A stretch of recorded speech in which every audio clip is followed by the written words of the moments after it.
The video you are about to watch contains health answers that most doctors are not willing to talk about and don't want you to know. You or someone you love may be suffering with health problems such as digestion problems, weight gain, headaches, and even low energy. Today you will find the cause of most of these health problems that are robbing you and your loved ones of good health. Here today to educate you on this vital topic is Dr. Joel Robbins. Dr. Robbins is a medical doctor, a chiropractor, and a naturopathic physician. He has treated over 100,000 patients and has been in practice for over 20 years. Dr. Joel Robbins has written several books on health and wellness. He lectures around the country and has been a guest on many talk shows. In fact, the United States Air Force called him to Washington to help them improve the health of their pilots. Dr. Joel Robbins is a true living example of someone who walks his talk. At the age of 47, he still looks like he is in his 30s. Please pay close attention now as he shares with you today the major cause of most of you and your family's health concerns. In traditional medicine, and unfortunately in complementary health care, we look at the symptom and we say, all right, with that symptom, this diagnosis, what remedy do we give? Is it a drug? Is it surgery? Is it an herb? Is it colonic therapy, acupuncture? What is it? But we fail to ask the primary question, the basic question, which is, what is the cause? If you have a headache and you go to the doctor, he prescribes aspirin, you take the aspirin, your headache goes away. What would logic tell you as to the cause of your headache? Well, that's simple, aspirin deficiency. And yet, there is no such thing. We do not get a headache due to a salicylic acid deficiency. We haven't asked what the cause is. This is like hearing the fire alarm go off in your home and you run up and find the wires to the fire alarm and cut the wire and think, okay, I don't hear the fire alarm anymore, therefore there's no more fire. That's ridiculous. The problem with not looking at causes is that while we're getting relief, we continue to poison the body, we continue to weaken it, and ultimately we end up with some disease process.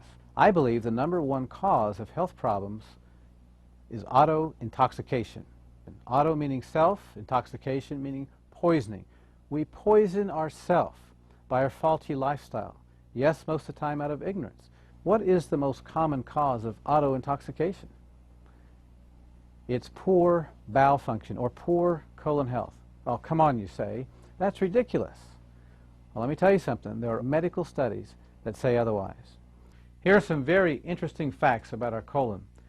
This first one comes from Dr. Anthony Bagier, a professor of gastroenterology in New York, concluded after a 25-year study of over 5,000 cases that every physician should realize that the intestinal toxins are the most important primary and contributing causes of many disorders and health problems of the human body. That's profound. When I went to medical school, chiropractic school, even naturopathic school, I was not taught about the relationship between colon health and physical problems. That is sad. But after 20+ years of clinical experience and also the hundreds of medical studies, we now know better. The health of the colon does make a difference. In this video, we're going to learn how poor colon health can lead to serious health problems. We're going to learn what auto-intoxication is, what causes it, and what we can do about it. Many of you are hurting, many of you are frustrated, you have health problems you're not finding answers for. Just listen up. We're going to give you hope. There is a solution. To understand auto-intoxication and its relationship to colon health and our health, we need to have a quick anatomy lesson. Let's look at the digestive system.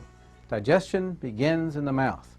As we chew our food, saliva mixes with the food. Saliva contains some enzymes that begin the process of digesting that food. We swallow the food, it goes down into the stomach where digestion continues. From there, the food goes into the small intestine where digestion finishes up, and then food is absorbed through the villi in the small intestine.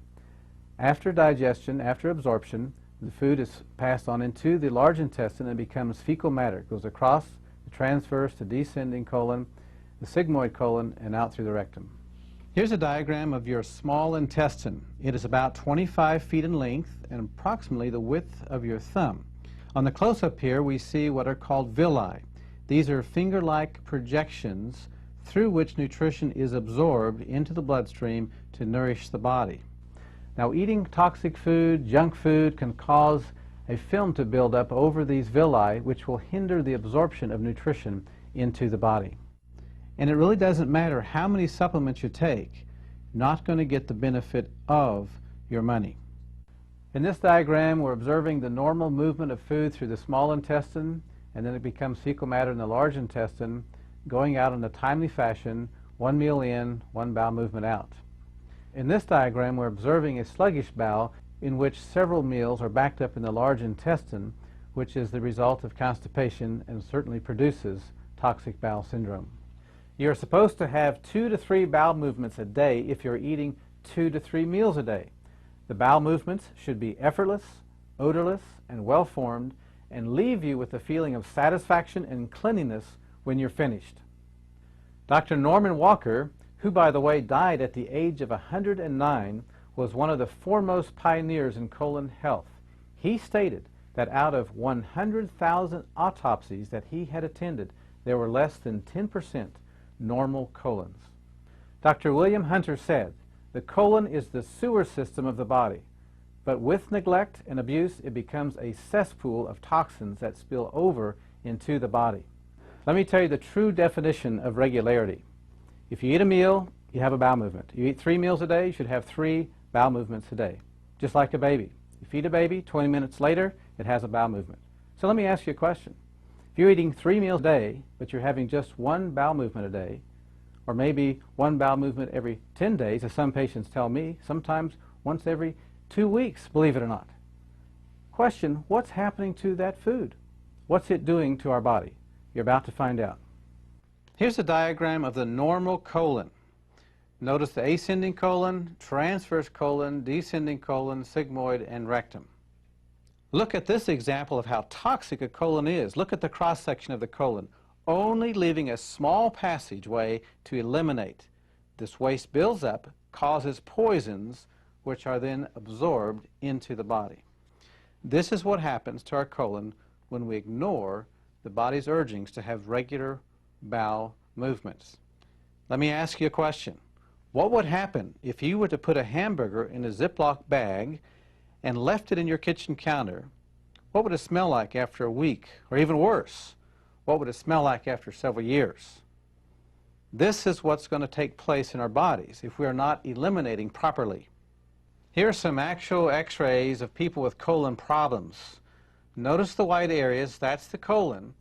Notice how distorted, how prolapsed, convoluted these sick colons are. Serious health consequences are going to result as a result of these colons that are not healthy. In this diagram, we see what's known as a spastic colon. This is the result of stress. See how the colon is contracted in spasm. Obviously, this will hinder bowel function. This is a direct consequence of stress. This certainly sets the stage for serious health consequences as this fecal matter remains in the colon for years. One of the most serious consequences of not taking care of a colon is something called a colostomy. And this is where the surgeons remove the colon and the bowel matter passes out through a hole in the abdomen into a sac. Let's spend some time talking about a major health problem in this country, and that of weight problems. According to the Surgeon General, over 61% of the adult population is overweight. That's awful. That's tragic.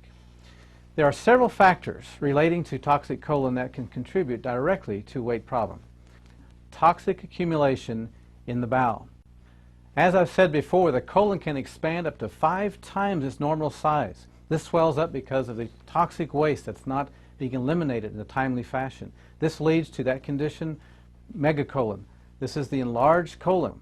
Dr. Jack Lemire, a naturopath and a homeopath, said most people are walking around with at least 7 pounds of fecal matter in their large intestine. And I have seen patients lose that much weight and their tummy bulge following colon therapy.